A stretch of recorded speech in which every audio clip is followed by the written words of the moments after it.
एक हमने complaint management system रखा हुआ है जिसमें हर जेल में जो पीसीओ लगे हुए हैं उसमें 5 नंबर कैदी को दिए हुए हैं, 6ठा नंबर टोल फ्री है, वो कंप्लेंट सेंटर का है।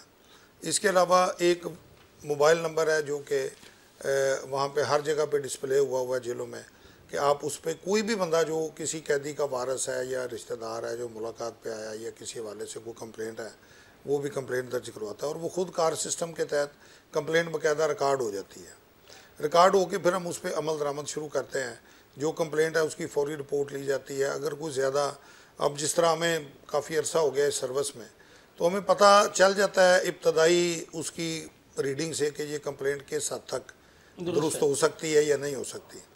तो जिस लेवल का उसका कंटेंट होता है उसी हिसाब से हम सेंसिटाइज होते हैं और फौरी उस पर कार्रवाई होती है। फिर उस बंदे को बाकायदा बताया जाता है और ये सारा अमल रिकॉर्ड होता है और उसके बाद फिर ये कंप्लेंट जो है ये माइंड अप होती है। मुलाकात की हम बात कर रहे थे, आपने मेरे साथ वीडियो लिंक पर जो मुलाकात या फैमिली से बात कराने का एक प्लान मुरतब किया था, आपके मेरे ख्याल में एक आध जेल में, मेरा शायद कैंप जेल में ये 2 जेलों पे जारी है, बाकी जेलों पे इक्विपमेंट जो है सारी जेलों पे पहुंच चुका है, नेटवर्किंग हो चुकी है, अब वो अंडर इंस्टॉलेशन है।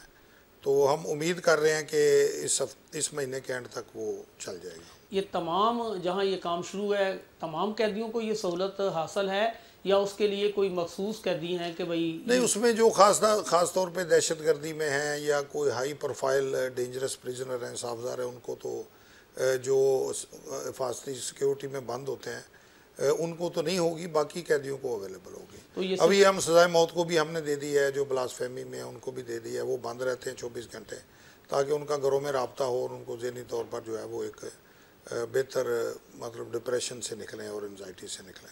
मियां साहब ने जेलों में तुलबा के लिए इंटर्नशिप का सिलसिला शुरू करवाया था, उसके क्या मकसद हैं? क्या उन्हें कोई रिलीफ? इंटर्नशिप का ये होता है कि हमारा जो जेलों का डिपार्टमेंट, हमारे पास बेशुमार लोग एप्लीकेशंस आती हैं स्टूडेंट्स की तरफ से जो रिसर्च कर रहे हैं जी, जो करना चाहते हैं या मुख्तलिफ़ किस्म के टॉपिक्स पे वो काम करना चाहते हैं जेलों के हवाले से।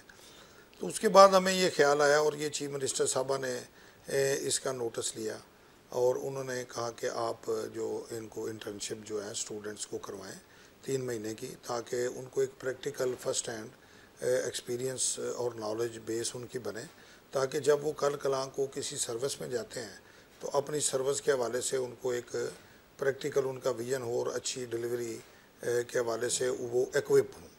तो फिर हमने ये भी शुरू करवाया। लोगों का आना, सिक्योरिटी के बड़े मामला होते हैं, तो इन लोगों की सिक्योरिटी को कैसे यकीनी बनाया गया? और उसमें ये होता है कि ये अभी तो 3 हफ्ते हमने अपने हेड ऑफिस में इनकी ट्रेनिंग की है, उसमें आईटी की ट्रेनिंग की है, उसमें बेसिक जो इन्फॉर्मेशन है महकमे के हवाले से वो सारी चीज़ें शेयर की हैं, लॉ शेयर किया है, रूल्स कौन कौन से हैं जिसके तहत हम काम करते हैं वो उनसे शेयर किए हैं।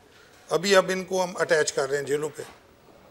जेलों में हमने जो हॉस्पिटल मनशियात के बनाए हैं, बड़े स्पेशियस और कैपेशियस हैं, वहाँ पे कम्युनिटी हॉल भी बने हुए हैं, वहाँ पे अब ये काम शुरू करेंगे, प्रिजनर्स के साथ इंटरेक्शन करेंगे, उनके जो मसाइल हैं ज़हनी और समाजी उनके हवाले से काम करेंगे।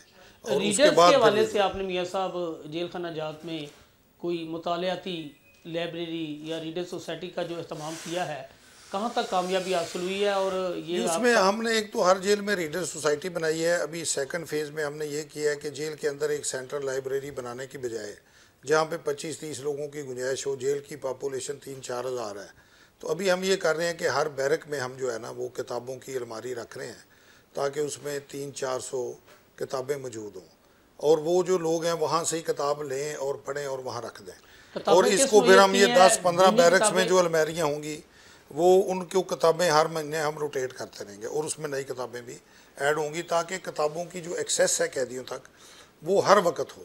क्योंकि किताब बारक से निकलना, किताब लेने जाना, फिर उसको जमा कराना या वहाँ बैठ के पढ़ना, वो प्रैक्टिकली जो है ना उसमें काफ़ी सारी रुकावटें हैं।